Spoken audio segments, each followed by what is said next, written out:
Hello everyone, आप सभी का स्वागत है हमारी YouTube channel online study class में। आज की इस वीडियो में हम डिस्कस करेंगे सीटेट मॉडल क्वेश्चन पेपर का, जिसमें हम देखेंगे हिंदी सब्जेक्ट के 30 MCQ। क्वेश्चन नंबर 1 है, वह शब्द किस प्रकार का सर्वनाम है? पुल्लिंग, स्त्रीलिंग, द्विवचन, सर्ववाचक। इसका राइट आंसर है ऑप्शन नंबर ए, पुल्लिंग। वह शब्द किस प्रकार का सर्वनाम है? पुल्लिंग। क्वेश्चन नंबर 2 है, नदी शब्द का पर्यायवाची क्या है? सरिता, तालाब, जलाशय, जल पुंज।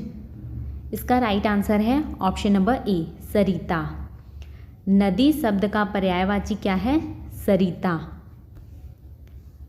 क्वेश्चन नंबर 3 है, रूपक अलंकार का उदाहरण कौन सा है?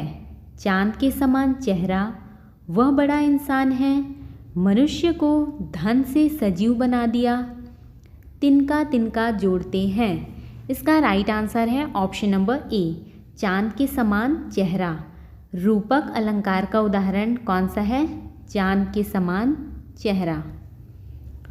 क्वेश्चन नंबर 4 है, शब्द की परिभाषा किसने दी थी? पंडित नेहरू, आचार्य रामचंद्र शुक्ल, महात्मा गांधी, काकवी। इसका राइट आंसर है ऑप्शन नंबर बी, आचार्य रामचंद्र शुक्ल। शब्द की परिभाषा किसने दी थी? आचार्य रामचंद्र शुक्ल ने। क्वेश्चन नंबर 5 है, पंडित शब्द का अर्थ क्या है? आलसी, ज्ञानी, वकील, शिक्षक। इसका राइट आंसर है ऑप्शन नंबर बी, ज्ञानी। पंडित शब्द का अर्थ क्या है? ज्ञानी। क्वेश्चन नंबर 6 है, संधि का अर्थ क्या होता है? वाक्य का विभाजन, दो शब्दों का मिलना, दो शब्दों का अर्थ, या फिर काव्य रचना। इसका राइट आंसर है ऑप्शन नंबर बी, दो शब्दों का मिलन। संधि का अर्थ क्या होता है? दो शब्दों का मिलन। क्वेश्चन नंबर 7 है, नाटक का उद्देश्य क्या होता है?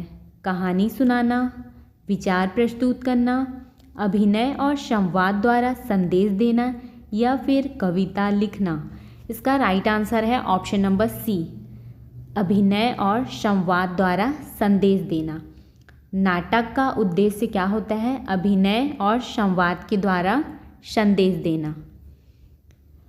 क्वेश्चन नंबर 8 है, समास का प्रकार क्या है? शब्दों की व्याख्या, दो या दो से अधिक शब्दों का योग, कविता का लेखन, संस्कृत का अध्ययन। इसका राइट आंसर है ऑप्शन नंबर बी, दो या दो से अधिक शब्दों का योग। समास का प्रकार क्या है? दो या दो से अधिक शब्दों का योग। क्वेश्चन नंबर 9 है, साहित्य की परिभाषा किसने दी थी? महात्मा गांधी, सूरदास, बालकृष्ण शर्मा नवीन, या फिर पंडित नेहरू। इसका राइट आंसर है option number C, Balkrishna Sharma Naveen. साहित्य की परिभाषा किसने दी थी? बालकृष्ण शर्मा नवीन ने। क्वेश्चन नंबर 10 है, किसे हिंदी का शेक्सपियर कहा जाता है? सूरदास, तुलसीदास, कालिदास, मैथिली शरण गुप्त। इसका राइट आंसर है ऑप्शन नंबर बी, तुलसीदास। किसे हिंदी का शेक्सपियर कहा जाता है? तुलसीदास को। क्वेश्चन नंबर 11 है, रामायण का लेखक कौन था? सूरदास, तुलसीदास, कालिदास, वाल्मीकि। इसका राइट आंसर है option number D, Valmiki. Ramayana का लेखक कौन थे? वाल्मीकि। क्वेश्चन नंबर 12 है, मुक्तक कविता किसे कहा जाता है? जिसमें कोई निश्चित छंद ना हो, जिसमें एक ही विषय पर कई भाव हो, जिसमें भावनाएं स्वच्छंद रूप से व्यक्त होती हैं, जिसमें किसी विशेष पर निबंध हो। इसका राइट आंसर है ऑप्शन नंबर ए, जिसमें कोई निश्चित छंद ना हो उसे मुक्तक कविता कहते हैं। क्वेश्चन नंबर 13 है, तुलसीदास की प्रमुख काव्य रचना क्या है? महाभारत, रामचरितमानस, श्रीमद् भगवद गीता या फिर रघु काव्य? इसका राइट आंसर है option number B, Ramcharitmanas. Tulsidas की प्रमुख काव्य रचना क्या है? रामचरितमानस। क्वेश्चन नंबर 14 है, रचनात्मक लेखन का उद्देश्य क्या होता है? व्यंग लेखन, किसी विशिष्ट विषय पर विचार प्रस्तुत करना, जानकारी और समझ बढ़ाना, काव्य लेखन? इसका राइट आंसर है ऑप्शन नंबर सी, जानकारी और समझ बढ़ाना। रचनात्मक लेखन का क्या उद्देश्य है? जानकारी और समझ बढ़ाना। क्वेश्चन नंबर 15 है, हिंदी साहित्य के आधुनिक काल की शुरुआत कब मानी जाती है? 1857, 1900, 1947 या फिर 1950? इसका राइट आंसर है ऑप्शन नंबर ए, 1857। हिंदी साहित्य के आधुनिक काल की शुरुआत कब मानी जाती है? 1857। क्वेश्चन नंबर 16 है, स्मृतियों के लेखक कौन थे? जवाहरलाल नेहरू, महात्मा गांधी, पंडित नेहरू, रामधारी सिंह निराला? इसका राइट आंसर है option number B, Mahatma Gandhi. स्मृतियों के लेखक कौन थे? महात्मा गांधी। क्वेश्चन नंबर 17 है, निबंध किसका एक रूप है? कविता, कहानी, कथा, गद्य? इसका राइट आंसर है ऑप्शन नंबर डी, गद्य। निबंध किसका एक रूप है? गद्य का। क्वेश्चन नंबर 18 है, काव्य में अलंकार का क्या महत्व है? शब्दों के अनुवाद में, शब्दों के गुण को बढ़ाने में, कविता के भाव को समझने में या फिर कविता के रूप को निश्चित करने में? इसका राइट आंसर है ऑप्शन नंबर बी, शब्दों के गुण को बढ़ाने में।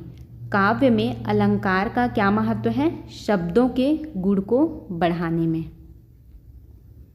क्वेश्चन नंबर 19 है, शब्द का सही रूप क्या होता है? अर्थ, ध्वनि, वर्ण, क्रिया? इसका राइट आंसर है ऑप्शन नंबर बी, ध्वनि। शब्द का सही रूप क्या होता है? ध्वनि। क्वेश्चन नंबर 20 है, व्याकरण के अंतर्गत कौन सा तत्व आता है? संज्ञा, क्रिया, विशेषण, सभी, उपयुक्त? इसका राइट आंसर है ऑप्शन नंबर डी, उपयुक्त सभी। व्याकरण के अंतर्गत कौन सा तत्व आता है? संज्ञा, क्रिया, विशेषण, तीनों आते हैं। राइट आंसर है option number D. Question number 21 है, आलोचना का कार्य क्या होता है? विचारों को नकारना, किसी विषय या व्यक्ति की गुण दोष पर चर्चा करना, कविता की रचना करना, निबंध लिखना? इसका राइट आंसर है ऑप्शन नंबर बी, किसी विषय या व्यक्ति के गुण दोष पर चर्चा करना। आलोचना का क्या कार्य है? किसी विषय या व्यक्ति की गुण दोष पर चर्चा करना। क्वेश्चन नंबर 22 है, पंडित नेहरू के किस कथन को प्रसिद्ध माना जाता है? भारत माता की जय, आपका जीवन सबसे बड़ा शिक्षा है, सपने देखो और उन्हें साकार करो, शांति का संदेश दुनिया को दो? इसका राइट आंसर है ऑप्शन नंबर सी, सपने देखो और उन्हें साकार करो। पंडित नेहरू के किस कथन को प्रसिद्ध माना जाता है? सपने देखो और उन्हें साकार करो। क्वेश्चन नंबर 23 है, श्री कृष्ण काव्य का लेखक कौन था? सूरदास, तुलसीदास, रविंद्रनाथ ठाकुर, जयशंकर प्रसाद? इसका राइट आंसर है option number A, Surdas. Shri Krishna काव्य के लेखक कौन थे? सूरदास।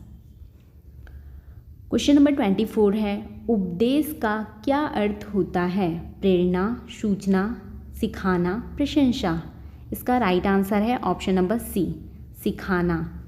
उपदेश का क्या अर्थ होता है? सिखाना। क्वेश्चन नंबर 25 है, रूपक अलंकार का प्रयोग किस रूप में किया जाता है? व्यक्ति विशेष के रूप में, ध्वनि के रूप में, किसी वस्तु या व्यक्ति के गुणों के माध्यम से या फिर मनुष्य के रूप में? इसका राइट आंसर है ऑप्शन नंबर सी, किसी वस्तु या व्यक्ति के गुणों के माध्यम से। रूपक अलंकार का प्रयोग किस रूप में किया जाता है? किसी वस्तु या व्यक्ति के गुणों के माध्यम से। क्वेश्चन नंबर 26 है, काव्य शास्त्र किसका अध्ययन है? कविता के लिखने का तरीका, कविता की व्याख्या, कविता की रचना और उसका सिद्धांत, या फिर कविता के विषय। इसका राइट आंसर है ऑप्शन नंबर सी, कविता की रचना और उसका सिद्धांत। काव्य शास्त्र किसका अध्ययन है? कविता की रचना और उसका सिद्धांत। क्वेश्चन नंबर 27 है, वर्णन का प्रमुख उद्देश्य क्या है? किसी विषय पर लिखना, किसी वस्तु का विवरण देना, किसी व्यक्ति का चित्रण करना, भावनाओं का संचार करना। इसका राइट आंसर है ऑप्शन नंबर बी, किसी वस्तु का विवरण देना। वर्णन का प्रमुख उद्देश्य क्या है? किसी वस्तु का विवरण देना। क्वेश्चन नंबर 28 है, महात्मा गांधी के बारे में कौन सा कथन सही है? उनकी शिक्षा और सत्याग्रह की नीति ने भारत को स्वतंत्रता दिलवाई। उन्हें स्वतंत्रता की कोई आवश्यकता नहीं थी। उन्होंने अहिंसा का विरोध किया। वह केवल एक लेखक थे। इसका राइट आंसर है ऑप्शन नंबर ए, उनकी शिक्षा और सत्याग्रह की नीति ने भारत को स्वतंत्रता दिलवाई।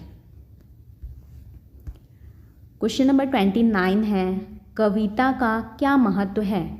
किसी विशेष विषय को समर्पित करना, मनुष्य की भावनाओं का विस्तार करना, केवल मनोरंजन करना, केवल शिक्षा देना।